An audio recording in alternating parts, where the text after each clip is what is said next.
Traumatismo cráneoencefálico. Es bien conocido por todos que el trauma cráneoencefálico es una alteración funcional y o estructural. Aquí viene la idea.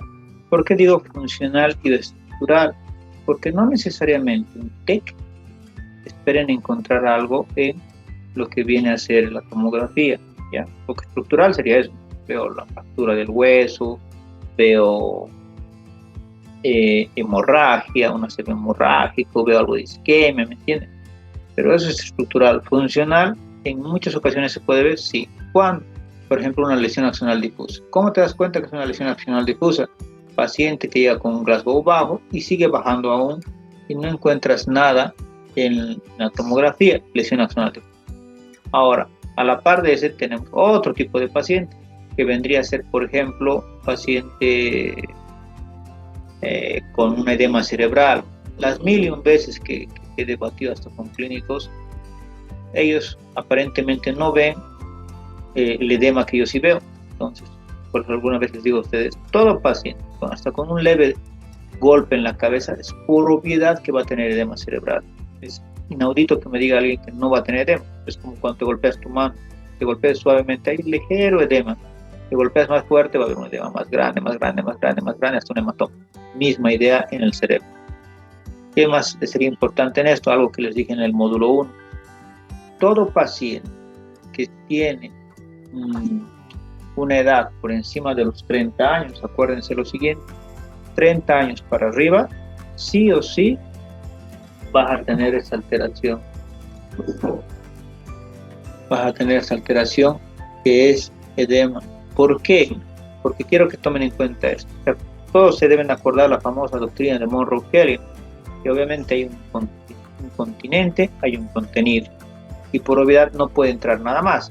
Pero esa doctrina de Monro-Kelly hace referencia más a un paciente adulto joven, un adolescente, un niño. ¿Por qué?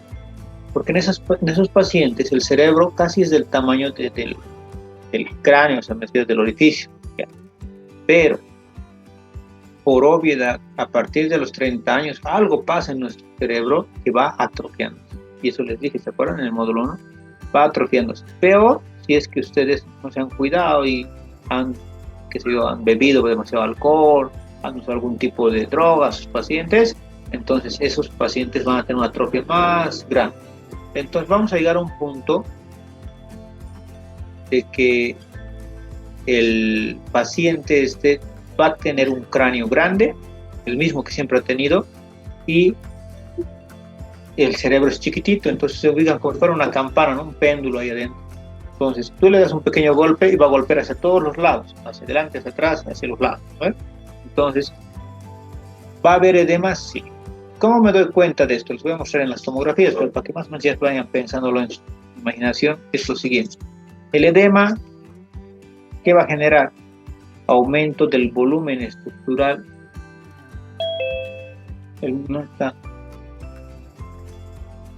Aumento del volumen estructural.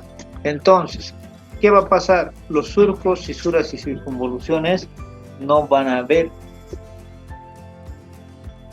Y vas a tener literalmente un cerebro liso. No va a haber esos surcos clásicos, ¿no? Cuando dibujamos un cerebro. Pues al no existir, lo que está pasando, lo que estás viendo es eso. Totalmente liso, es como si fuera dibujado alrededor del cráneo, pero no va a haber ningún tipo de fisuras o entradas ni nada.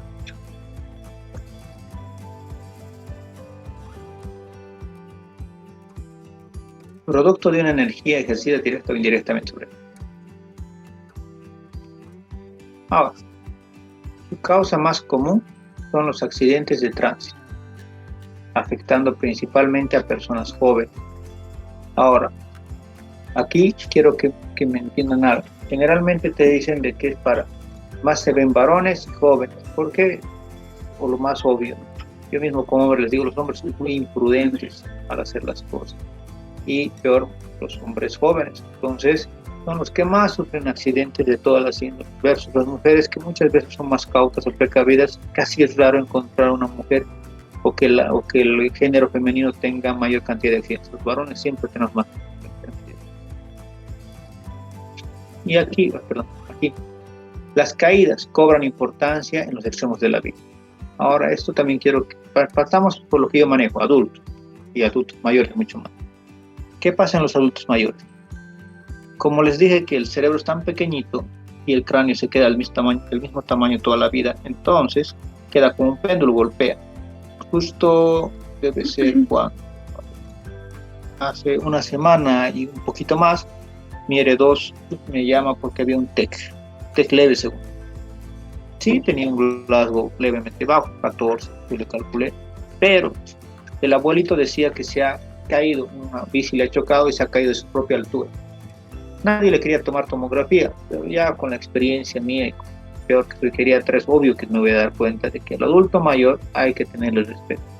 Inclusive en caídas de 20, 30 centímetros, yo les he demostrado a varios neurocirujanos que sí había hematoma subdural. Ahora quiero que se imaginen esto. Les voy a dibujar. Si tú tienes un cráneo literalmente del mismo tamaño que toda tu vida lo has tenido, pero el cerebro ha ido empequeñeciendo con el tiempo, ¿qué es lo que tendrías que tener para haya clínica? Y eso quiero que me entiendan, porque muchas veces no me entienden cuando lo saben. Si este es el cráneo en el joven y su cerebro es de ese tamaño,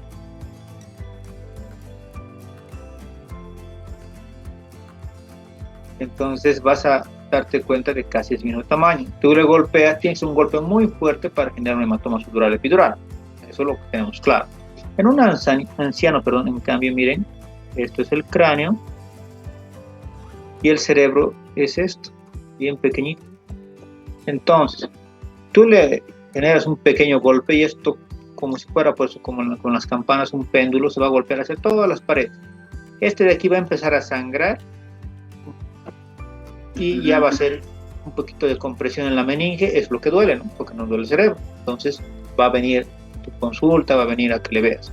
En cambio, el abuelito viene generalmente la tercera semana porque tiene que sangrar todo esto, llenarse literalmente, como yo les digo a los residentes, que caiga una gota más de la que podía estar ahí adentro, recién va a hacer compresión a las meninges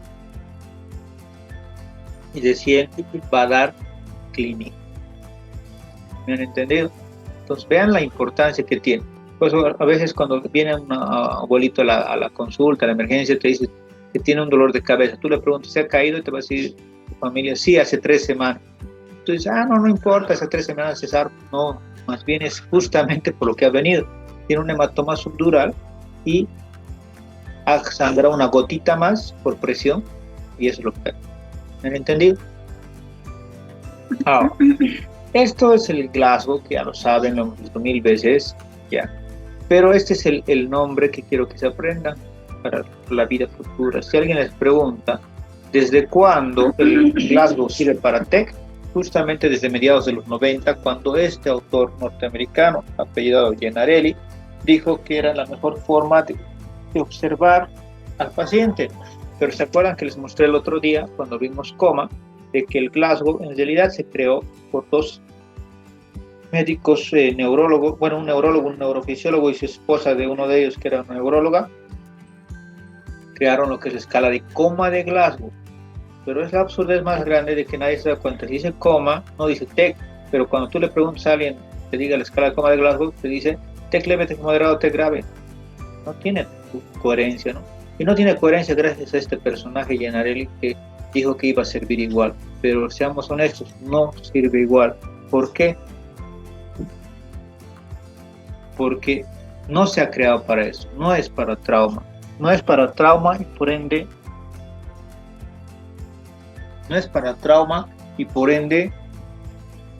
no tendría tuición el que yo les diga sí sirve para esto. No se creaba para eso. Por eso es que muchas veces ha sabido pasar en la vida de que paciente llega con un Glasgow de 13, de 12, de 11, pero hay que intubarlo. Entonces esa absurdez que también dice la TLS desde su tercera edición hasta ahorita, hasta la 10ª, incluso la 11ª que ya salió en inglés, de que paciente con Glasgow menor o igual a 8 se intuba. Es falso. Yo muchas veces he intubado a un paciente con Glasgow de 10 y no porque no sepa, sino más bien porque el paciente lo amerita, puesto que está pálido, literalmente como dicen, papel, está blanco, ha perdido mucha sangre interna, tienes que intubarlo.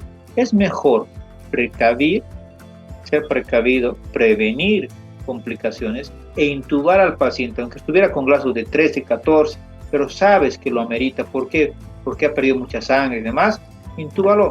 No esperes a que llegue a un Glasgow menor a 8, porque eso es la absurdez más grande. Si se dan cuenta, si el Glasgow ya va bajando más, llega a 9, 8, ¿qué va a pasar con ese paciente? Ese paciente va a llegar a un punto en el que de no retorno. ¿Se acuerdan una imagen que les mostré en el módulo 1? De que el oxígeno va bajando. Si no lo sacas a tiempo, entonces va a generar eso.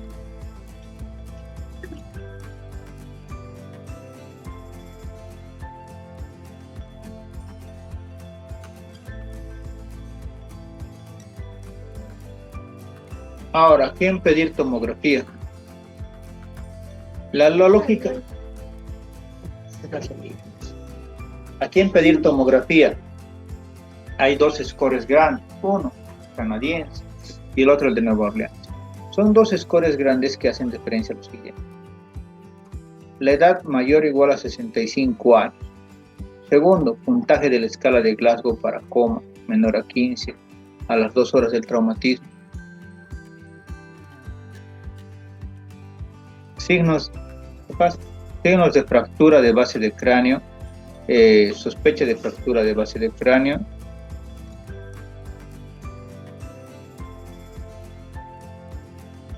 sospecha de fractura de base de cráneo, abierto deprimido, mecanismo peligroso de la lesión, trauma de un transeúnte o ciclista por un vehículo motor ocupante eyectado, esa es la palabra, eyectado, que es decir, expulsado del vehículo motor, caída de una altura mayor a 1 metro o de 5 escalones, más de un episodio de vómitos, amnesia de más de 30 minutos antes del accidente. Pues son 7 puntos que toma esta escala canadiense, pero ahora aquí seamos puntuales. Sí te serviría para sacar una tomografía, pero aquí les doy otro tip. Al final de cuentas, denme un segundo. Espérame, ahorita es como... Entonces les decía, la importancia es esta. Tienes que tomar en cuenta 7 puntos importantes, pero no vas a esperar a que tenga los 7. Lo que dice la escala, el score canadiense y demás, es que si el paciente tiene al menos uno de estos criterios, y al tener uno de estos criterios, tú te das cuenta de que ese paciente amerita una tomografía, saca. Cuando se creó el score te pedía que tengas 2 o 3 criterios. Hoy en día, no. Entonces, hay que ver esta situación, muy importante, ¿ya? Pero, ¿servirá? Sí, te ayuda para poder razonar en su momento, ¿no? Pero si me preguntan que siempre tendríamos que tener 1, 2, 10 criterios, no es en realidad lo que buscamos. ¿Ya?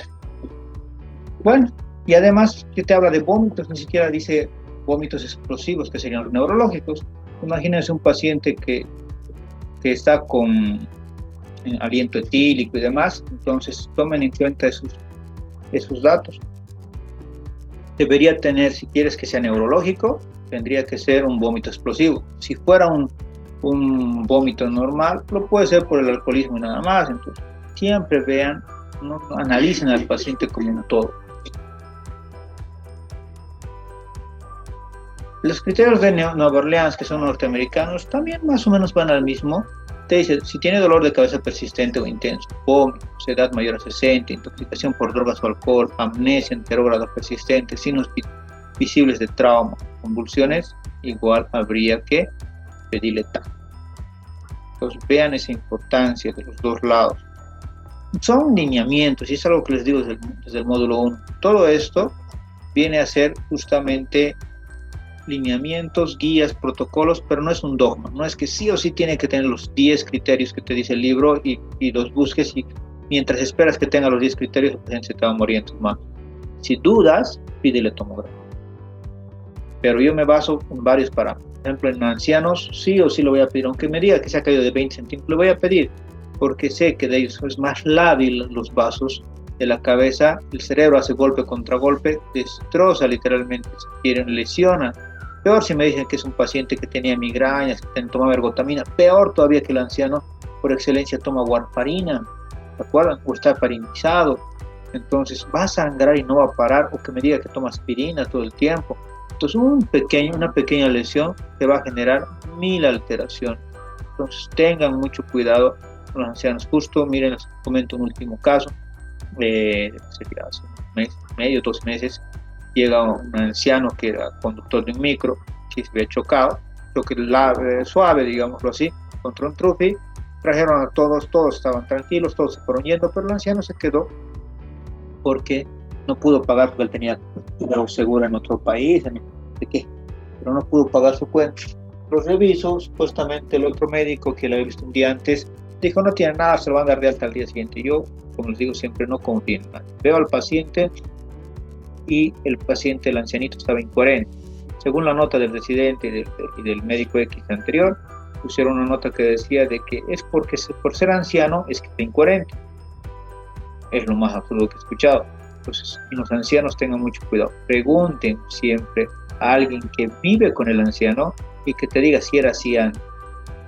Si antes era así, que hablaba incoherencia, se equivocaba y demás, perfecto. Pero si no era así, es obviamente que había algo. Dicho y hecho, se lo llevan a su seguro, pero antes de su seguro yo ya le di tratamiento y demás, y en su seguro, está llegando al seguro, le sacan tomografía y en el área de tomografía y su paro. ¿Qué había en la tomografía? Un hematoma subdural gigante. Entonces, ¿qué ha pasado? El inteligente que lo ha internado ha tomado de manera muy secundaria, como algo tonto y absurdo, este hecho de que el anciano se equivoque al hablar. Él decía, no, pero es viejito, entonces él se tiene que equivocar. No todos los ancianos pueden equivocarse, ¿no? O sea, no todos van a tener demencia, no todos van a tener Alzheimer y demás. Y además son diferentes grados. Tienen que aprender ustedes a tomar importancia a esos pequeños datos que les comento. El de Nueva Orleans, les decía, entonces tiene también parámetros que se complementan con esto. Lo que les decía, coagulopatía, tratamiento con anticoagulantes, intoxicación por depresores del sistema nervioso central, alcohol, drogas. Cuando estos interfieren en la valoración neurológica, alguna vez he visto que algunos médicos le ponen, ¿no?, Glasgow no valorable por paciente alcohólico. No tienen coherencia. Ustedes pónganle el Glasgow, ¿ya? Anoten el Glasgow en el expediente clínico y obviamente en algún lado pondrán ustedes, ni siquiera van a poner intoxicación alcohólica.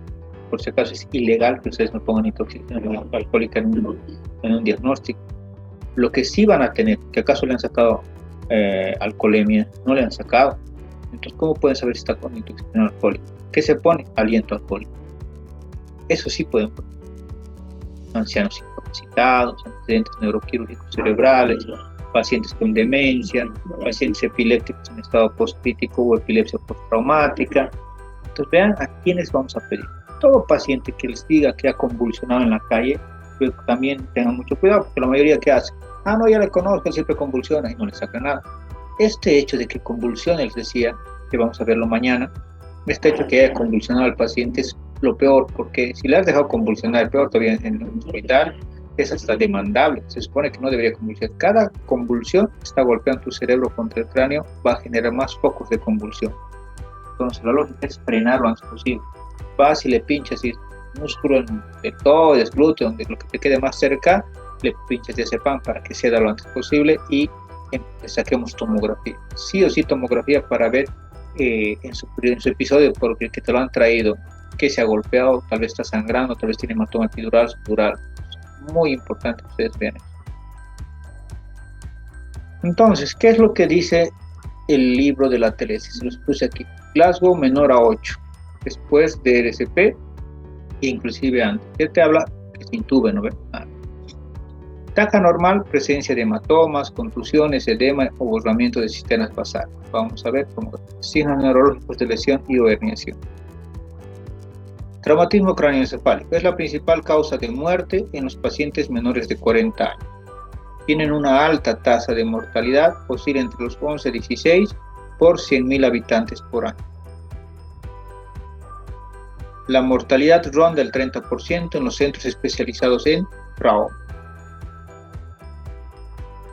El mecanismo es obviamente que tiene que haber un golpe, ¿ya? Generalmente por eso el mejor nombre no es TEC, porque el TEC hace referencia al traumatismo encefalocraneano.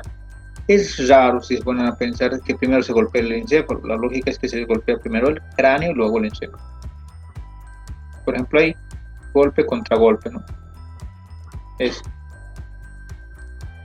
al hacer solo, puede golpearse, miren aquí en el muñequito, puede golpear por la fuerza de inercia, mi cuerpo sigue yendo, no tiene cinturón, puedo golpear contra el volante, ya, golpe. Me voy hacia atrás en el latigazo, contragolpe. Y obviamente voy a volver hacia adelante, otro contragolpe. Entonces es golpe, golpe, contragolpe y un tercer golpe, o sea, dos contragolpes y un golpe. Siempre va a haber, y aunque fuera lateral, ¿ya? Y eso solo es en el cerebro, a nivel de la columna. Los ligamentos amarillos que fijan entre sí los vértebras, los ligamentos longitudinales y demás, también no son tan rígidos para permitir todo este movimiento. Puede generarse complicación. ¿Qué pasa cuando sufres alguna lesión que pueda ingresar a tu cuerpo? Depende mucho del tipo de lesión. Por ejemplo, proyectil de arma de fuego. Miren cómo va ingresando. Deja esquirlas. Y miren, hay esquirlas de hueso por todo lado. Y la lesión lo que ha generado. Aquí, ¿qué podrían decirme si esto se los pongo en su examen? Aquí que ven. Primero, siempre que vean, miren, la piel como tal casi debería ser al mismo tenor que el cráneo, ¿no?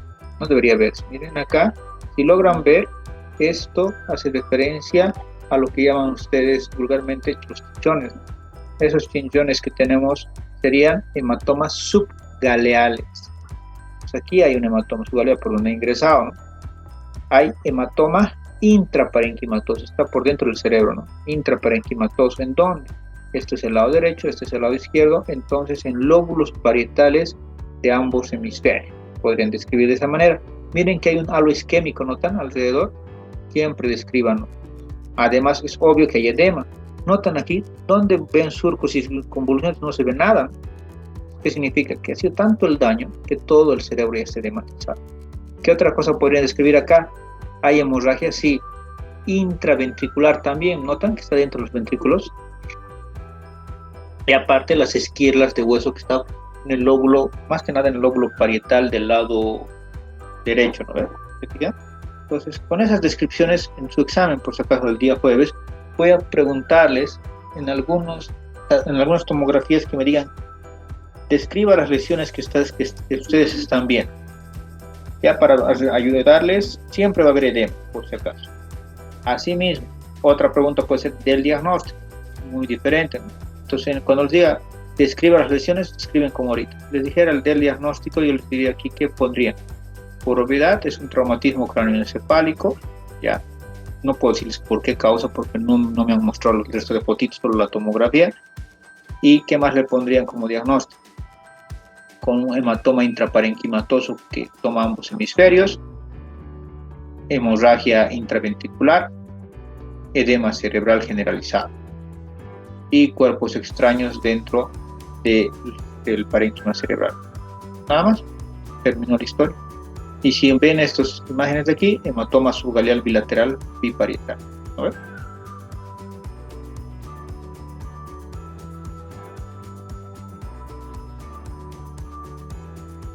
Entonces, pues, más o menos va a ser de ahí. Ahora, la fisiopatología no ha cambiado, les soy sincero, con el pasar de los años. Justo ayer estaba revisando igual nuevos artículos de TEC. No ha cambiado nada desde lo que se describió en el Adams, si lo han leído el libro de neurología, la Biblia de los neurólogos. Miren que la mejor edición de la Adams fue la del 98. Desde esa edición hasta hoy día, si revisan, ninguna ha cambiado la fisiopatología. El Sadrans, de igual manera, que es un libro de neurología, tampoco ha variado. Entonces, todos hablan de que en el TEC hay una injuria, ¿no? Una lesión. Esa injuria puede generar lesiones directas e indirectas. La primera lesión directa va a ser justamente en el parénquima, ¿no? Me golpeas y genera lesión, el edema que les decía, ¿no? Y además, dense cuenta que va a haber, por ese golpe contra golpe, siempre les digo, ¿no? Hay vasos que irrigan a los vasos y hay vasos que irrigan a los nervios, que son bien diminutos. Eso es lo que pasa en la lesión axonal difusa. Por eso es que no ven nada. En la tomografía no se ve nada. Pareciera que solo hay leve edema y el paciente está con Glasgow de 4, de 5. ¿Por qué razón? Porque justamente se han lesionado esos vasos diminutos y está habiendo microsangrados. y peor todavía más que el microsangrado, que es que no está habiendo oxigenación, ni de los vasos mismos, ni mucho menos de los nervios. Por ende, hay una desconexión justamente del SARA con la corteza, ¿no ve? Entonces, además, obviamente, también por dónde le llegaría justamente el sodio, el calcio para la despolarización, todo se altera, ¿no? Entonces, esto va a generar isquemia, les decía. ¿Por qué causa? Porque esos vasos están dejando de irrigar a los vasos. Entonces, no hay quien le dé alimentación a los vasos, que quedan como quietos, se empiezan a tener microperforaciones, ¿no? Se va a ir isquemiando esa zona. A su vez, va a haber alteración de electrolitos, a su vez, va a haber una alteración, un edema vasogénico por este golpe contra golpe, va a haber contusiones que van a generar alteraciones más grandes en el tejido, va a haber hematomas, va a haber disregulaciones vasculares, y todo esto, miren, va a empezar a generar ¿cómo se llama? Un feedback positivo y un círculo vicioso de lesión contra lesión, lesión, lesión, lesión, y esto va a aumentar ¿qué? La presión intracerebral o intracraneal, mejor dicho, ¿no? Aumenta la presión intracraneal a PIC, y ahora se dice que a partir de 20 centímetros de agua hay que dar tratamiento. Antes, ¿se acuerdan? Decían 18, ahora es 20. Pues se debe de dar tratamiento así o así, para ese proceso inflamatorio. Yéndonos al tratamiento un poquito, ¿qué le daríamos? Yo les paso solución hipertónica, si es que tienen buena presión les paso manitol, y además les paso cóctel de Maric, ¿no? También para la desinflamación. Dense cuenta que el edema es inflamación y es líquido. El líquido lo combato con solución hipertónica y con manitol, y lo que se refiere ¿cómo se llama? A la inflamación lo combato con Maric, o sea, con dosis altas de complejo B, vitamina C y corticoides. En vez de hidrocortisona, como dice el Maric, yo hago el Maric modificado, que le paso dexametasona, que sé que va a pasar por la barrera hematoencefálica, no al 100%, pero va a pasar. Y todo esto de la presión intracraneal aumentada va a generar apoptosis, necrosis y isquemia. Eso es un círculo vicioso completo de alteraciones y más alteraciones.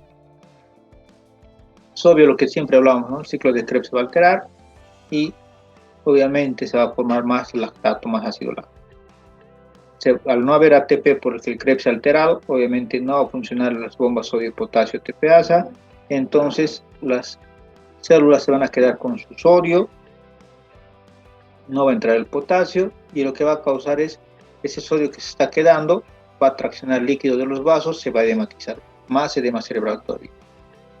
Las bombas de calcio, que son con ATP, tampoco van a funcionar, no va a salir calcio y por ende no va a haber el hecho de este intercambio rápido de calcio para la despolarización de la parte nerviosa, ¿no? De las neuronas. Pues todo va a llegar a alterarse. Radicales libres, por obviedad, si no te está llegando oxígeno a las células porque los vasovasorum, un vasonervoro no han generado alteración, entonces se va a formar radicales libres, porque la célula va a querer protegerse a sí misma generando ácido láctico, generando otros productos por destrucción de sus mitocondrias. Peor todavía va a ser la situación cuando a veces no nos damos cuenta y queremos darle oxígeno de golpe, por ejemplo, cuando es un ACV isquémico y ustedes le pasan un fibrinolítico, RTPA, alteplase, tecneplase de golpe, lo vas a abrir, ¿no? Los vasos, lo que decía el otro día, y de golpe va a llegar y va a generar más lesión porque se van a generar los superóxidos, ¿no? Y estos superóxidos van a lesionar más todavía el cerebro, no es tan benéfico en ningún punto de esto. Esto ya hemos visto, y esto. La lógica es que va a haber lesión primaria. ¿La lesión primaria la podemos prevenir? No, porque tampoco podemos estar nosotros, digamos, en la calle diciendo no manejen rápido, no manejen estado etílico, ¿entienden? La lesión primaria nunca se puede prevenir. Siempre va a haber lesión primaria. Todo paciente con neurocrítico va a tener lesión primaria. El ACV isquémico, no le puedes decir a la isquemia que pare. Si ha tenido el trombo por más que le dé tratamientos desde el inicio, le dé RTPA, le dé tecneplasia, alteplase, que ha llegado justo en las 3 horas y media, 4 horas, igualito va a tener lesión primaria, por lo que va a ser mínimo, ¿eh? La lesión secundaria es la que nosotros vamos a poder cuidar para que no haya complicaciones. Entonces, ¿cuál es la lesión secundaria? Edema, alteraciones justamente de la parte del flujo sanguíneo cerebral, de la presión del cerebro, la presión intracraneana, exocitoxicidad, que se hace referencia a los electrolitos, y obviamente apoptosis de los distintos tipos. Entonces, todo esto sí podríamos. Y déficit neurológico retardado, que es justamente lo que va a generarse por complicaciones y la muerte. Ahora quiero que me atiendan bien desde aquí porque les voy a mostrar varias tomografías poco a poco y les voy a ir describiendo, ¿ya? TEC cursa con 2 pasos. Eri.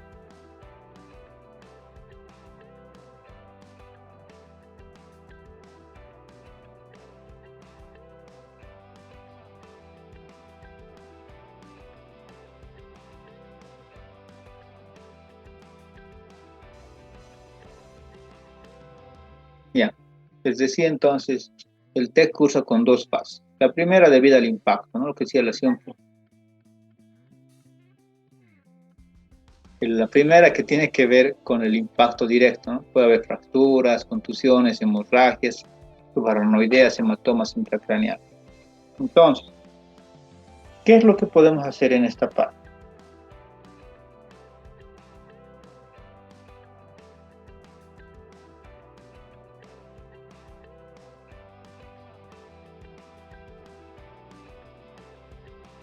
Ya.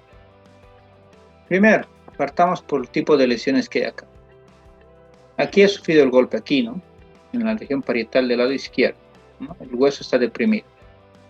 Entonces, ¿qué podríamos escribir? Primero aquí existe un hematoma subgaleal parietal del lado izquierdo.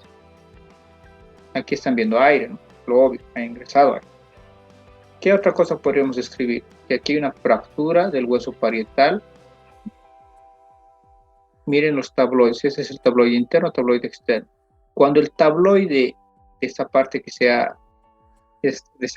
fracturado y que ha ingresado hacia la cavidad, el tabloide externo está más adentro que el tabloide interno, entonces esto sí es quirúrgico de emergencia.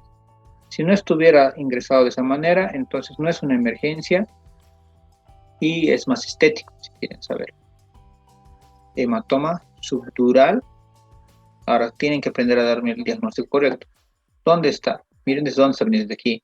Fronto parietal. Hematoma subdural, fronto parietal. ¿De qué lado? ¿Qué lado es este? Es el lado izquierdo, ¿no? Hay neumoencéfalo tanto en la parte frontal del lado derecho y del lado izquierdo. Aquí hay un hematoma epidural del lado frontoparietal del lado derecho.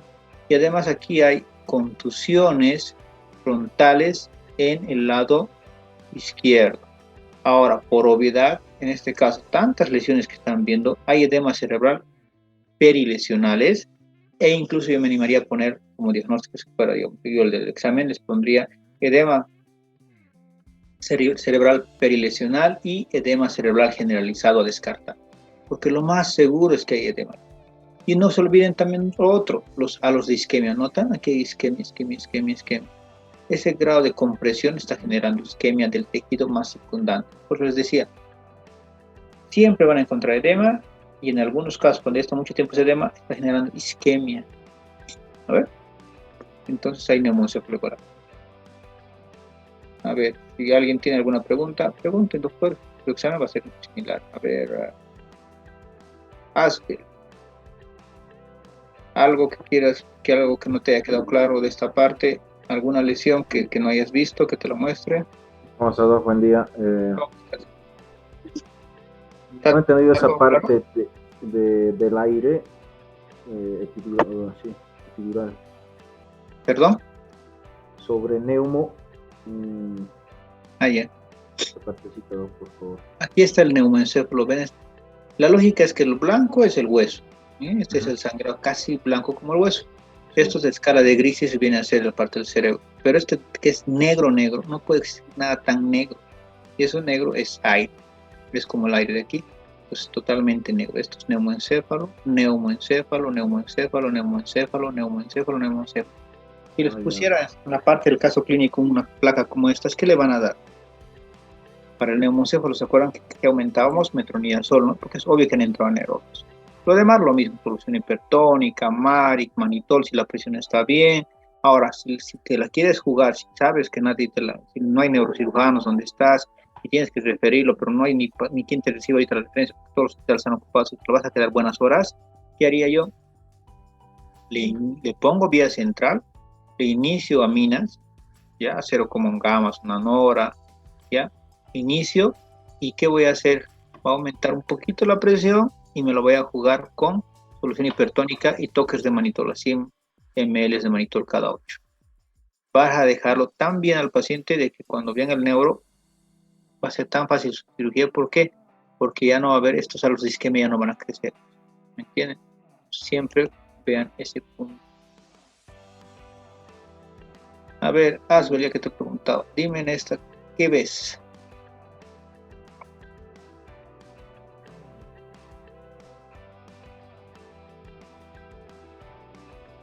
Hacia el lado izquierdo hay una... ¿En el hemisferio izquierdo o derecho? Háblame por los hemisferios. En el hemisferio izquierdo hay un... Ya. Hemisferio izquierdo. Hay un hematoma subgaleal. Ya. ¿Qué sería? Nombre completo. Subgaleal. Parietal. Occipital. Mira, sonríe. A ver. ¿Qué más? También de ese lado, en el hemisferio izquierdo, hay edema cerebral. Ya, yo diría generalizado, ¿no? Notas que hay surcos, qué bonito, qué otro, aquí no hay nada. Aquí en el derecho hay algo de surcos, ¿no? Entonces, por eso entonces generalizado. ¿Qué más? Y isquemia en la parte occipital izquierdo también. ¿Nota? ¿Alguien más? ¿Algo más que hayan encontrado? Está fracturado. ¿Se han dado cuenta? Mira aquí, como si fuera un espino, ¿no? Aquí está. Está fracturado y se ha movido hacia arriba. Está desplazado, como bien lo has dicho, ¿no? Entonces, entre las lesiones primarias es todo lo que pasa al inicio. Pueden ser fracturas, contusiones, laceraciones, hematomas, contusiones hemorrágicas, hematomas intracerebrales, subdurales, subarachnoideas, intraventriculares, daño axonal. ¿Ya? Es lo que no puedo evitar. Y esto es lo que hemos dicho. La secundaria es la que queremos evitar. Las secundarias intracraneales puede haber, obviamente, aumento de la presión intracraneal, reducción del flujo sanguíneo cerebral, reducción de la presión de perfusión cerebral, lesión por repercusión, lesión de masa, convulsiones, edema cerebral y isquemia. Y extracraneales, hipotensión arterial, shock, hipoventilación, hipoxemia, hipertermia, hipotermia, hiponatremia, hipoglicemia o hiperglicemia, sepsis, disfunción multiorgánica. Tratamiento, lo que les decía, en lugar de los hechos, miren, aquí está como un scalp, ¿no? Y además debe estar consangrado. Entonces, hay que hacer en el lugar de los hechos. Aquí obviamente no lo vamos a empezar a suturar donde le está el accidente, no lo vamos a cubrir con algo estéril y lo vendamos y lo llevamos, ¿no? Transporte, urgencias, hospitalización. Interrogatorio, obviamente hay que hacerle a alguien, ¿no? Al que le ha traído, o si el paciente está consciente, a él. ¿Qué ha pasado? Mecanismos, tiempo transcurrido, presentación de un intervalo de lucidez, empleo previo de drogas o alcohol. Asegurar la vía aérea, ventilación, intubación, sedaciones relajantes musculares, lo obvio, ¿no? Hasta aquí todo lo que siempre hacíamos hasta el módulo 1. Ya les enseñó el otro día, el primer día de este módulo, cómo los sedontes.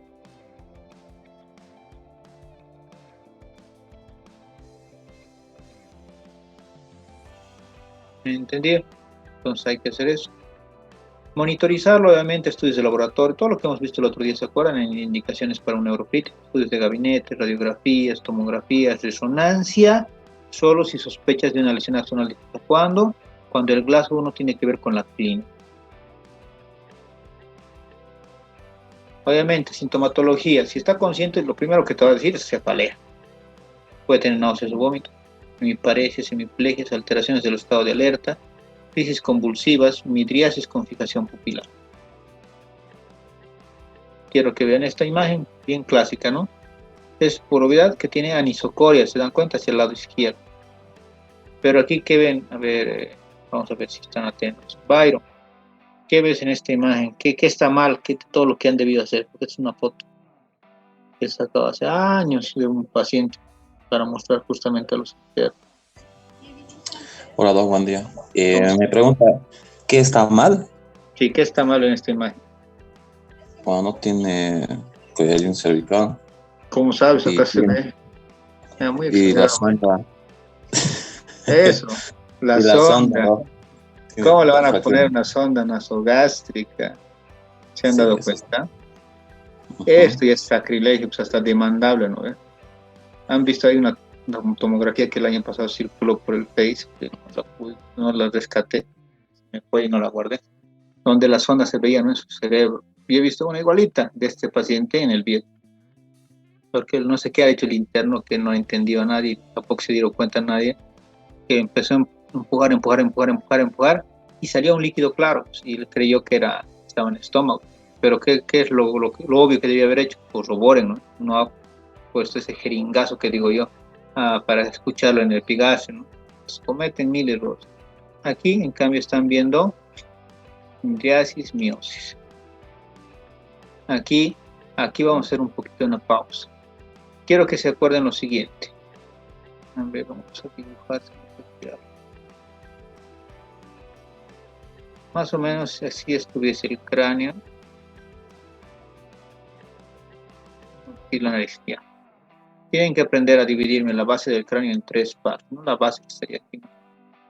La base del cráneo, si la divides en tres partes, la primera parte, que sería el primer tercio frontal, aquí puede haber sangrado o fractura de base de cráneo del tercio frontal. Eso sería, digamos, lo lógico en sus diagnósticos. Cuando yo veo fractura de base de cráneo, ¿qué capos? ¿Y dónde está la fractura de base de cráneo?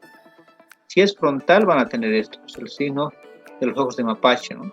Los signos de los ojos de mapache, que es justamente esto de aquí, ¿ya? Ahora, quiero que se den cuenta de algo, también para ustedes, porque también hay que saber lo legal, ¿no?, para escribir, para que tú mismo pienses a qué hora pasó el accidente. Para que se suscite esto, de que esa sangre extravase, miren, toda la parte que está en los músculos intraorbitales, están dentro del glóbulo, de la parte orbicular. Entonces se fueron los músculos rectos, los oblicuos y demás, para que pase todo ese contenido sanguíneo que ha habido de la fractura de este hueso que ha lesionado arterias hacia adelante. Literalmente tendría que transcurrir un mínimo de 4 horas. No es ese rato, por si acaso, para que esté así, ¿no?, totalmente así, como moreteado, como si lo hubieran golpeado, ¿no? ¿Por qué cuando le golpeas a alguien ese rato se pone así? Porque en ese momento, si se acuerdan, lesionas esta arteria. Hay una arteria que comunica la arteria dorsal de la nariz, que es la rama de la facial, con la parte interna, ¿no?, que está viniendo de los vasos orbiculares. Entonces, si lesionas esa arteria que viene por aquí, es obvio que ese rato va a dar. Entonces, si es bien rápido, no es una lesión que viene de fractura de base de cráneo. Si te ha dicho que se ha ido pasando minutos y un par de horas y se ha formado así, es fractura de base de cráneo del tercio proximal. Si te da esto, que es la otorragia, ¿no?, que todos hemos visto, y el clásico error, cuidado que ustedes cometan ese error, le tapan, ¿no?, le ponen una gasita o le ponen un algodoncito como si fuera lo mejor. Quiero que se den cuenta que las fracturas de base de cráneo te está diciendo que hay sangrado adentro, y que esa sangre que está saliendo es por presión, ¿no?, por gradiente de presión, quiere salir, porque no puede haber, por la doctrina de Monroe Kelly, no puede haber más cosas que dentro. Entonces déjenle salir. Si está sangrando, sangre, no te está haciendo nada, ¿no? Entonces lo peor es que tú más bien estás tapando, no estás dejando que te descomprima. Entonces, si hay aquí en tercio medio, este es el más rápido. Este puede aparecer en minutos hasta un par de horas, la del tercio medio. ¿Por qué? Porque se fractura el peñasco, se ubican aquí más o menos el peñasco que fractura, empieza a sangrar y solo es el tímpano. Y el tímpano generalmente igual se fractura rápido, se lesiona y empieza a sangrar. O sea, no necesita mucho tiempo. Y después está aquí el signo de Bartlett, ¿se acuerdan? Que es aquí, una equimosis que está justo por detrás del pabellón auricular. Para eso es para el tercio posterior. Quiero que se den cuenta de algo. Aquí es más hueso, las celdillas mastoideas y todo. Difícil de que llegue la sangre. En este tendría que haber pasado mínimo 12 a 24 horas. Entonces eso les va a servir inclusive hasta cuando quieran hacer un peritaje. Tienen que saber más o menos hace cuánto tiempo se ha fracturado, ha sufrido el trabajo. Por obviedad les digo siempre que hay que revisar las cervicales, ¿no? Lo primero es contar que estén todas. 1, 2, 3, 4, 5, 6, 7. A ver, Alejandra Clemente. ¿Está? No está. No está Alejandra, ¿no? Ahí está. ¿Me Doctor, ¿me escuchas, escucha? Alejandra? Doctor, ¿me escucha? Dale. Ale, dime qué hay en esta placa radiográfica. Bueno, la misma es del mismo paciente. ¿Qué ves? ¿Qué alteraciones ves? Mm,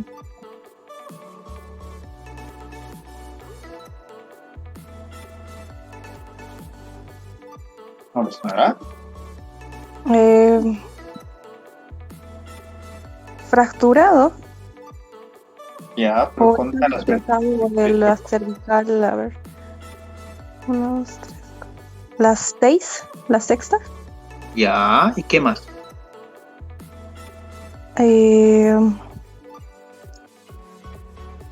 La primera y la segunda más 2. A ver, Jocelyn. ¿Está Jocelyn, Nicole? Sí, doctor. Dale, a ver, pues ayúdale al doctor. Lo primero que he hecho está perfecto. Lo segundo ya ni yo le creí. ¿Qué hay? Cuéntame. Acércate a la pantalla y cuéntame. ¿Dónde está la lesión? ¿Qué están viendo?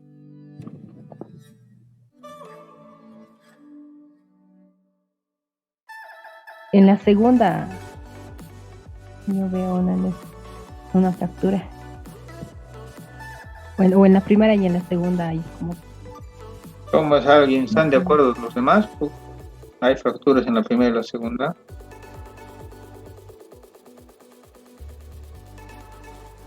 Doctor, buenos días. Buenos días. Doctor, se ve una fractura a nivel de la tercera y la cuarta por un acabalgamiento, ¿no? Ya, a ver, vamos a contar. Esta es la primera, ¿no? Esta es la segunda. No hay ningún tipo de fractura, por si quieren saber. Hasta aquí está todo perfecto. Esta es la tercera. Aquí tampoco no hay nada. Esta es la cuarta. Tampoco no hay nada. Desde aquí hay alteración. ¿Qué es lo que se hace siempre? ¿Qué es lo que les han debido enseñar? Que hacemos más o menos trazar una línea, ¿no? Pero miren, la línea está bien bonita y aquí como que hay un hundimiento, ¿no? Es leve, ¿no? Casi no se nota. Aquí sí se ve, ¿no? Ahí debería ser. Tiene que, la quinta tiene una listesis posterior, ¿se dan cuenta, no? Se está metiendo. Al hacer eso, como bien lo ha dicho esta palabra, se ha cabalgado, se ha comprimido, si quieren, a la sexta, lo que describió su colega al inicio. Entonces esta está fracturada, notan aquí está la fractura, está fracturado, se ha aplastado porque se ha encajado hacia atrás, también tiene listesis posterior. Y la séptima no hay fractura, pero también tiene listesis posterior. ¿Cómo me describirían cuántas alteraciones? Hay 1, 2, 3 alteraciones: listesis posterior de la quinta, de la sexta, de la séptima y fractura de la sexta. Y también se ve en esta otra. Aquí se ve inclusive un poquito mejor. A ver. Entonces siempre tengan cuidado en los diagnósticos, no solo vean 1 o 2, porque les dije el otro día, vayan viendo imágenes. Miren, aquí se ve bonito el odontoides, apófisis, ¿no? Lo que ustedes han visto es justamente lo que se sobrepone en las dos, ¿no? El atlas y el axis, pero tienen que aprender a ver mejor. Aquí está. Pero si se acuerdan, su apófisis de esta vértebra viene aquí. Pues por eso es que pareciera que hay algo, ¿no? Y aquí también, si se han fijado, pareciera que hay algo, pero no, pues están sobrepuestas las imágenes, que es lo lógico que teníamos que ver. ¿Ya? ¿Alguna duda acá? Creo que no pasa. Doc, yo tengo una duda. Dale. En esta imagen, Doc, en este paciente, bueno, por toda esta alteración vertebral, puede haber sección medular o algún diagnóstico a nivel medular. Claro, mira, la médula pasa por aquí, ¿no ven? Y aquí. ¿Qué es lo bueno? ¿Te acuerdas, sabes, qué les dije, sabes? ¿Dónde es la parte más angosta que está en su HLS? ¿Cuál es la parte más angosta que tiene todo este canal medular? A nivel de la vértebra sexta. ¿Será? Digo, sexta, tercera. C3. Tercera. Sí. Lo bueno que es que no hay nada. ¿No ves? Entonces, te va a aguantar, ¿se dan cuenta? Aquí está como pedida de estar pellizcado la médula, pero te va a aguantar. ¿Qué es lo que deberían hacer con esto? Sí o sí collarín cervical y mantenerlo hiperextendido el cuello lo más que puedan. Dense cuenta de esto. Miren aquí, no está nada hiperextendido. Aquí está un poco más hiperextendido. Si lo mantendrían hiperextendido, esto también un poquito se va a volver hacia su lugar. Mientras llega el cirujano. ¿Qué va a hacer el neurocirujano? ¿Qué va a hacer el neurocirujano? Le va a poner un collarín. No sé si han visto unos collarines que vienen con tornillos. ¿Han visto alguna vez? Entonces eso lo hiperextiende. ¿Sí? Se mueve. Entonces eso va a hacer esto. Por aquí. Se fija aquí con tornillos. Aquí también con unos más suaves, por decirlo así, hacia la cara. Y aquí también. Entonces va a hacer que esto suba lo más que se pueda. Esto, la parte del hombro baje lo más que se pueda. Lo va a ir hiperextender al grado extremo. Muchas veces no se opera. Lo primero es que vivan. ¿Se han dado cuenta? ¿Por qué? Porque esto está comprimiendo, como bien hoy puedes ver aquí, a la médula. ¿Qué está viendo? Está por encima de T4, ¿no ves? Te apuesto que tiene shock neurogénico y te apuesto que va a quedar cuadripléjico si no haces algo. ¿Qué habría que darle? Sí o sí, lo ideal sería metilprednisolona, por lo menos dexametasona, Marix, solución hipertónica, manitol. ¿Se han dado cuenta? ¿Por qué? Porque esto está comprimiéndose, esa parte de esto está ya casi necrosada, edematizada. Entonces, mientras más tiempo lo dejes, peor. Pues a esos pacientes sí o sí, hiperextensión. Mientras llega el neuro y él le va a poner su arnés.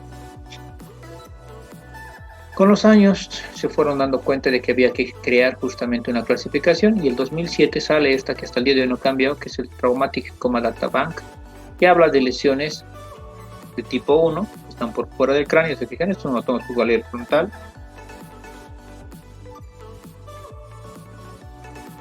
Grado 2, que ya ven alteraciones por dentro del cráneo.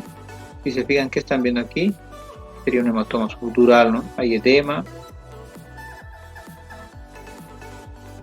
Grado 3, se fijan, es un edema más generalizado, no hay ni un surco ni circunvolución. Si quieren saberlo, a partir de los 14, 15 años ya se deberían ver todos los surcos bien marcados. Y así marcados, si vemos alguna imagen, en los viejitos, mientras más viejito eres, está recontra marcado. No tener surcos desde esa edad para adelante, peor si eres anciano, es obvio que hay edema. Grado 4, miren, hematoma subdural. ¿Este qué sería? Este es un hematoma subdural. Pueden decirlo cuando toma más de 2 segmentos, se puede decir hemisférico, o le quieren dar todo el nombre completo. Hematoma subdural, fronto, parieto, occipital. Y aquí ya la han operado porque no tiene cráneo aquí. Sigue teniendo, pero ¿se notan? Como está echado para la tomografía, hay sangrado dentro de los ventrículos laterales, ¿no? En este de acá, en grado 6, este tipo de hematoma es igual subdural, fronto, parieto, occipital, porque miren, hasta aquí está. Hay que ver muy bien la imagen. Esto de aquí es un sangrado en el seno sagital. ¿Qué más hay? Desviación de la línea media, edema. ¿Qué más hay? Ventrículos laterales colapsados. Entonces tienen que aprenderme a describir todo. Ahora, partamos de imágenes más bonitas. Hematomas. Primero vamos a ver el epi o extradural, ¿se acuerdan? Es el que es biconvexo. También frontal, parietal. Aquí es un doble. ¿Por qué creen que se ha formado doble? Porque justo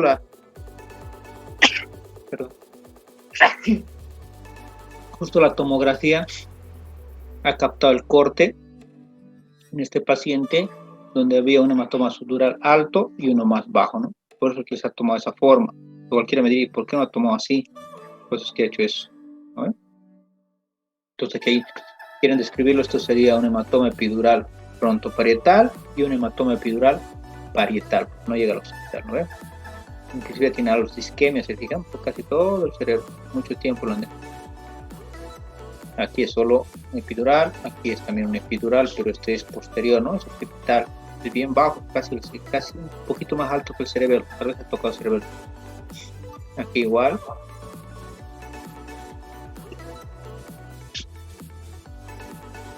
Y este es el subdural, miren. Fronto, parieto occipital. Pero ahora vamos a aprender algo más interesante todavía de los subdurales. El epidural siempre es agudo, no le puedes decir que es agudo, ¿ya? Por propiedad. Hematomas epidurales es a secas, hematoma epidural. No existe la palabra que digas agudo, subagudo, crónico. Es agudo, siempre es agudo, ¿no? El subdural, en cambio, puede ser agudo, subagudo, crónico. 3 grados. Entonces, el agudo, ¿qué importancia tiene? El agudo es como el epidural, blanco, ¿ve? Eso acuérdense toda su vida, blanco va a ser igualito que el hueso. El subagudo va a ser del mismo color, ¿ya?, que el cerebro. Y el crónico es negro, ya, oscuro. Ahora, este de aquí por obviedad se va a ver hasta el tercer día. Este va a ser del tercer día hasta, dependiendo del libro que ustedes me lean, hasta los 15 días, hasta 2 semanas. Y este va a ser desde las 2 semanas hasta generalmente la tercera o cuarta semana, porque después obviamente va a dar clínica, ¿no? Analizando eso. Este que es agudo, ¿no? Pronto, parieto occipital. Hay edema, hay necrosis, ¿no? Aquí está la desviación de la línea media, también es un diagnóstico, en este caso, o una alteración si quieren tomarlo así. Aquí miren, es agudo, ¿no? Agudo. Acá, agudo y subagudo, ¿notan? Ahora uno me dirá, ¿y por qué agudo y subagudo en el mismo? Aquí se va a explicar mejor, miren. Aquí está agudo, esta parte, ¿no? ¿Notan? La parte parieto occipital.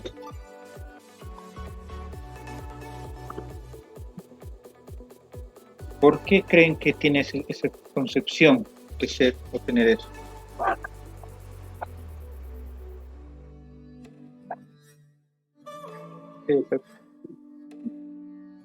Entonces, ya era subagudo, o sea, ya ha pasado 3 a 15 días aquí, ¿me entienden?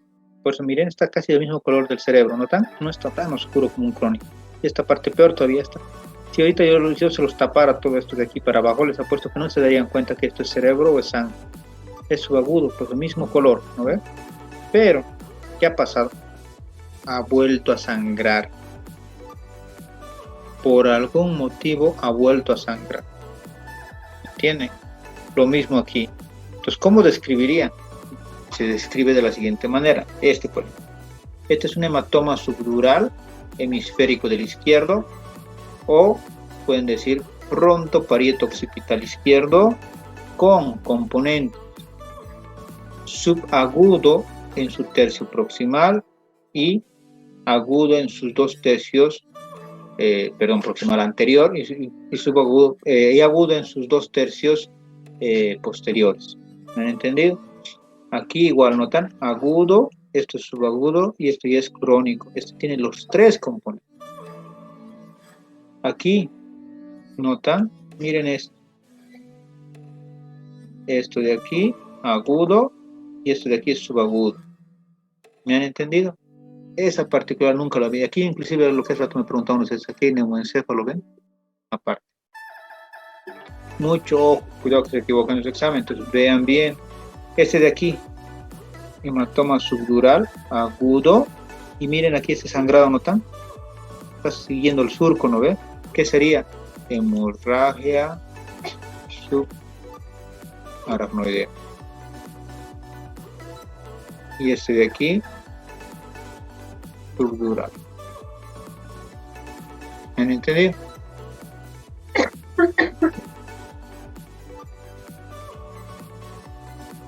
¿Ya? Entonces, el subdural es más complicado. El epidural, han visto, es agudo siempre, así que ni tienen que acordarse que si hay agudo crónico, solo agudo. Solo digan epidural.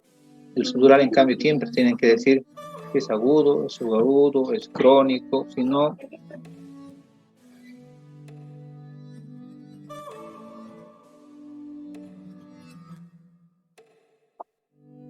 Intracerebrales, miren. Tienen que describirme en qué lóbulo está y en qué hemisferio, ¿no? Miren, múltiples puede ser. Y aquí ha sido tanto el daño que seguirá habiendo un sangrado aquí en la parte frontal de los 2 lados, pero ha generado edema y isquemia. Se fijan cuánto ha muerto ese cerebro.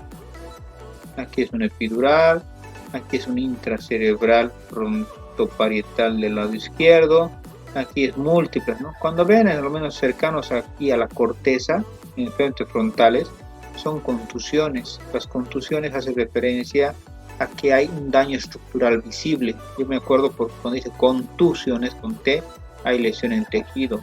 Cuando son confusiones o conmociones, hace referencia a daños estructurales, pero que no son visibles. ¿Me entienden? Acá, miren, igual jugando con suturales. Muchos les apuesto que esta me dirían que no hay nada, pero miren, si ven muy bien, especialmente jueguen con lo que es lado contra lado. ¿Qué no ven a este lado? No hay ventrículo lateral, entonces algo ha habido aquí que lo ha comprimido. Entonces aquí es un subdural, subagudo, ¿no ven? Aquí, hasta aquí está subagudo, esta parte está cronificada, ¿no? Misma situación y demás. Aquí, miren. Subagudo hasta aquí, 2/3 anterior y el tercio posterior está crónico. Igual que aquí todo esto está isquemiado, ¿no ven? Pues tengan mucho cuidado cuando me diagnostiquen subdurales para su examen y para su vida. Aquí les apuesto que muchos de ustedes me dirían que pareciera que no hay nada, pero miren, este ventrículo lateral está cerrado. Pues aquí, si se fijan bien ahora, después de haber visto eso, hay un subdural ahí que está comprimiendo. Acá se ve bien bonito, miren, subagudo, subdural, subagudo, bilateral. La parte de adelante está cronificando. Fracturas del cráneo, miren lo que les decía. Esta de aquí es más estética la cirugía. ¿Por qué? Porque este es el tabloide interno y este de aquí es el tabloide externo. Si el tabloide externo estuviera así, metido como hace rato, ¿se acuerdan? Eso sí es cirugía de emergencia. Este de aquí no es porque está a la mitad. ¿Se dan cuenta? Y ha generado además neumoencéfalo, ¿se fijan? Y un hematoma epidural. Aquí están hemorragias intraventriculares, intracerebrales, isquemias. Todo tienen que aprender a describir y aprender a dar tratamiento. ¿Saben qué es lo bueno? El tratamiento casi es el mismo para todos, ¿se han dado cuenta? Hasta para el trauma raquimedular. Aquí vamos a hacer una pausa. La hemorragia subaracnoidea tiene mucha implicancia y mucha importancia por una situación. No se trata igual que el resto. La hemorragia subaracnoidea, como están viendo, no sé si se fijan aquí, sigue los surcos y circunvoluciones. ¿Y qué hacemos cuando sigue los surcos y circunvoluciones?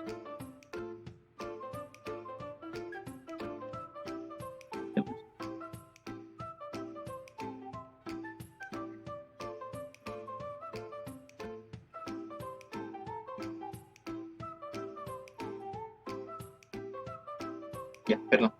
Entonces, en este de aquí, ¿qué les decía?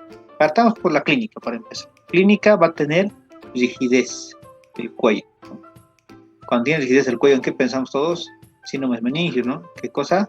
En meningitis.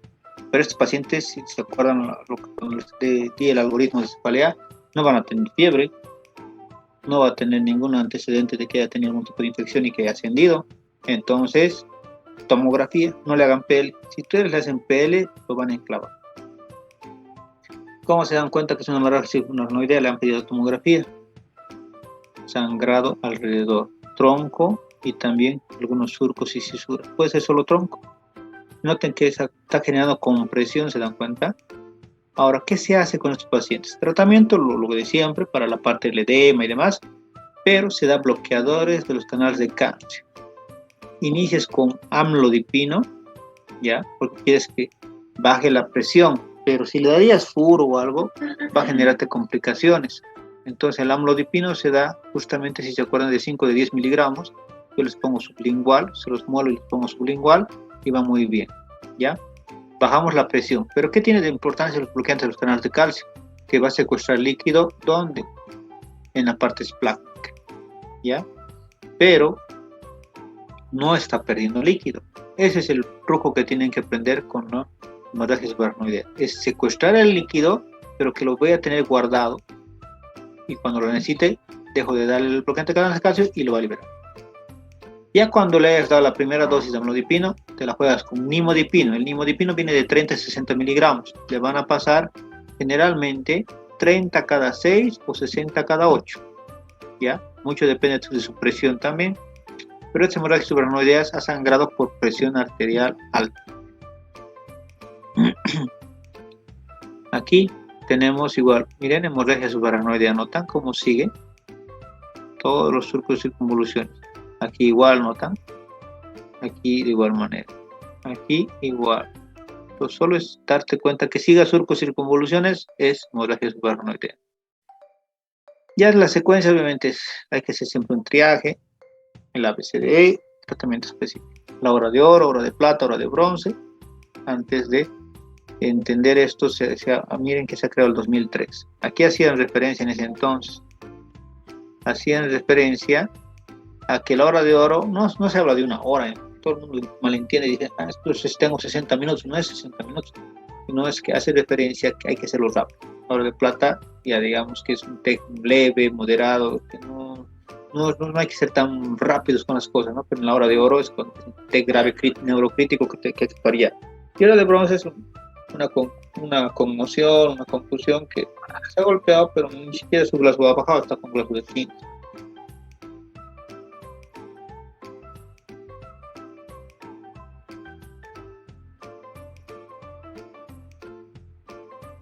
Bien.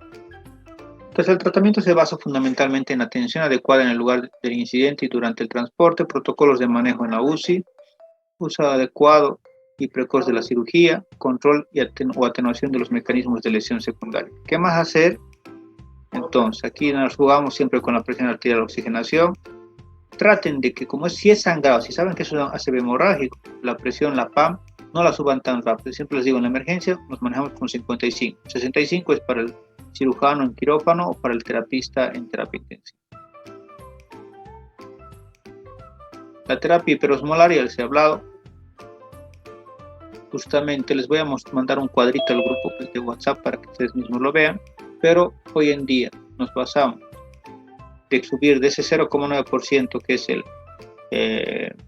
de solución fisiológica, subirlo al 3%. ¿Cómo lo conseguimos? En 80 cc de solución fisiológica le aumentamos 70 mil equivalentes natrio.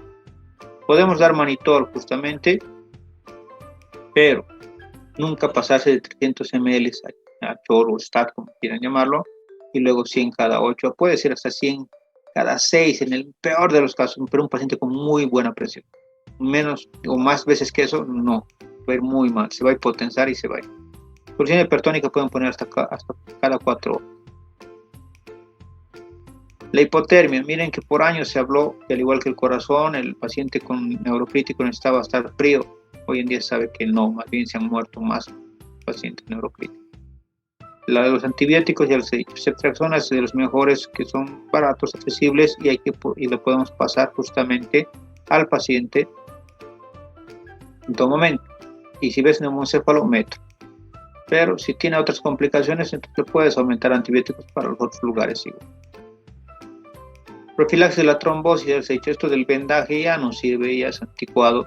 Tendría que ser vendar, desvendar o que tenga masajeador. Esto de aquí se ve en la imagen, pareciera que ha sangrado alrededor de esta partita, que esta parte está suelta de su cerebro. No es eso, sino que es justamente una imagen donde están viendo un corte a la mitad. Estaba sangrando y es como un corte, como que el paciente un poquito se ha girado. Están viendo como dos cortes al mismo tiempo. ¿Ya? ¿Se puede medir justamente la presión intracerebral? Sí, hay varias formas. Tienen que saber las que existen, ¿no? La epidural, intraparenquimatosa, intraventricular y la subaracnoidea. Si me preguntan cuál es la mejor, siempre la intraventricular. Esta maneja la presión exacta. En nuestro medio hay 2 clínicas privadas donde se mide. El resto, ni en las públicas ni en la Seguridad Social tienen equipo para medir presión. ¿Para qué nos sirve medir la presión? Justamente les decía, para mantenerlo por debajo de 20. Antes se decía 18, hoy en día 20. Sedación, obviamente hay que sedar al paciente. Lo peor que te puede pasar, y barbitúricos para que no convulsione, que convulsione y tenga más daño cerebral. La nutrición hoy en día se comienza a partir del segundo día en un tequeado por la sonda nasogástrica, porque tenemos que empezar lo antes posible, puesto que el intestino se va dañando de igual manera. Anticonvulsivos, hoy en día les digo siempre la idantina es lo más fácil, es molerlo, vienen tabletas de 100 y lo ideal, sería fenitoína, pero en pocos lugares hay. Y siempre el diazepam como rescate. Esteroides, ya hemos hablado bastante, en TEX se ha demostrado que no ayudan, pero yo les doy corticoides para el MARIC. Yo no les estoy dando porque no, el corticoide solito va a hacer efecto. Está demostrado que el corticoide solito no le va a hacer nada ni cosquillas al cerebro.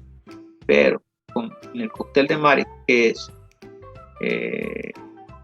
vitamina C 1 gramo cada 12 horas, darle tiamina 100 miligramos cada 8 horas, y en el caso de cualquier lugar menos el cerebro, hidrocortisona 100 cada 12 y algunos artículos dicen 50 cada 8, va muy bien, pero ustedes saben que la hidrocortisona no pasa la barrera hematoencefálica, entonces dexametasona. Traumatismo craneoencefálico, lo de la PIC les había mencionado ya. Aquí está, miren esta tomografía, tiene un grande hematoma subgaleal posterior occipital y está fracturado, ¿no?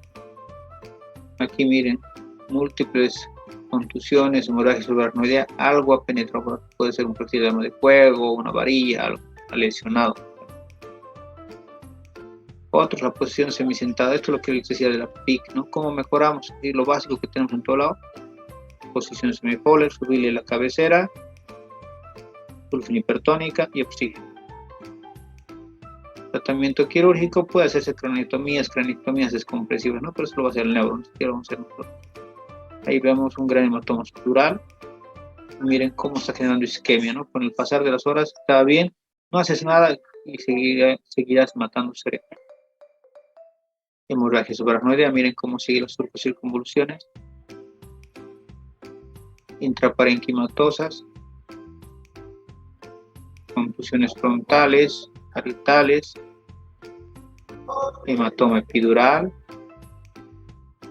hematomas justamente epidurales, origen arterial, más en jóvenes, relacionado con fracturas, periodo lúcido, después se mueren, signos sugestivos, sugestivos. Y aquí tenemos subdural, agudo, subagudo y crónico. Aquí agudo. Aquí no se ve muy bien, es un subagudo. A ver, ven cómo se está cerrando la desviación de la línea media, sí estelar. O sea, hay un hematoma subdural en el lado derecho.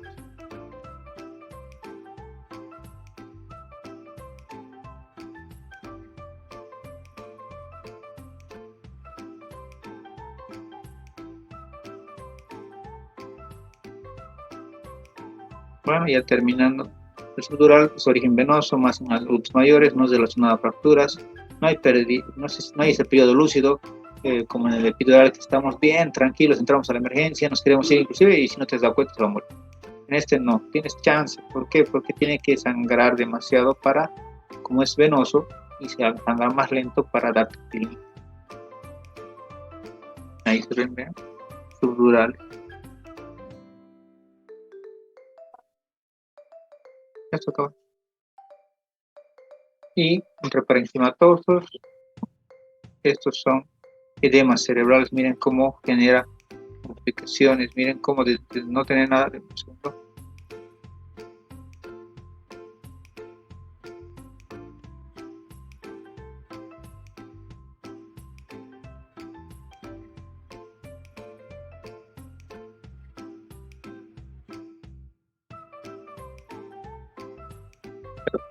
Les decía, miren, que pareciera que no tiene nada, pero desde aquí se nota que tiene edema cerebral, miren. No hay surcos, lo que ustedes pueden creer que esto es surco, no son surcos. Estos de aquí son los espacios que quedaba justamente, porque te apuesto que este paciente debe tener sus 40, un poquito más de años. Ya hay un espacio porque el cerebro quedó atrofiado, pero no hay surcos ni circunvoluciones, ya tenía edema. No le han dado nada, se ha ido muriendo y se murió todo el cerebro. Lesión axonal difusa. En una disonancia se ve eso. En un ataque no verían nada, pero notan aquí, estas cositas negritas son los vasorum que han generado lesiones isquémicas en varios microlugares. que la sumatoria justamente ha generado pues, que esté con un Glasgow bajo, pero la tomografía sería limpia, sería normal. El coma prolongado antecede a la muerte en casi 33% de los casos de TEC y conlleva un mal pronóstico neurológico en los sobrevivientes. Y para ya ir terminando la presentación, miren, hematomas subdurales, notan cómo está isquemiando casi todo el cerebro. Por eso les digo, no cometan ese error. Todo paciente que tú sepas que está con ácido isquémico hemorrágico, sí o sí, solución hipertónica. Les va a ayudar bastante. Por último, consideraciones finales. La mortalidad aumenta con la edad, es más frecuente en pacientes jóvenes con antecedentes de tránsito. Hasta un 33% de los pacientes quedan con secuelas neurológicas graves. Acuérdense, por si acaso, para su examen repasen Glasgow, repasen porque los dos van a entrar en su examen. ¿Ya? Tienen que sabérselo casi de memoria, porque les voy a dar casos, tienen que empezar a sacar cuánto tiene, y obviamente justificando, ¿no? Por cuánto está sacando. O sea, le pondrán, si sacan Glasgow, le pondrán O es igual a 3, P chica es igual a 3, y M es igual a 4, entonces 3, 6, 10. Y lo mismo aquí, O es igual a 2, M es igual a 2, tronco es igual a 2 y respiratorio es igual a 2, entonces será 8. Eso quiero que vayan poniendo, porque si no, si solo me ponen un número es como que se han inventado, ¿no? Tienen que aprender a poner cuánto tienen que dar. Y ahí terminamos.